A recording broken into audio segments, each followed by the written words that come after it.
ሄሎ ወዳጆች፣ ዛሬ ከጉዞ ጋር የተያያዙ ፈሊጣዊ አባባሎችን አቀርብላችኋለሁ። የመጀመሪያው ሂት ዘ ሮድ የምንለው ነው። ጉዞ መጀመር። ሌትስ ሂት ዘ ሮድ ካልን አሁን ጉዞን እንጀምረው እያልን ነው ማለት ነው። ሁለተኛው ፈሊጣዊ አነጋገር ሚስ ዘ ቦት የምንለው ነው። ይህም እድል ማጣት የሚል ትርጉም ይኖረዋል። አፕላይ ናው ኦር ዩል ሚስ ዘ ቦት። አሁኑኑ አመልክት ካልሆነ እድሉን ታጠዋለህ የሚል ትርጉም ይኖረዋል። ሶስተኛው ጎ ፕሌስስ።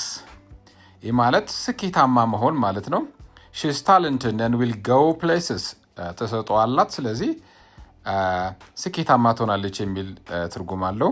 አራተኛው ፒት ስቶፕ የሚለው ነው። በጉዞ ላይ ለአጭር ጊዜ እረፍት መውሰድ ወይም ማቆም ነው።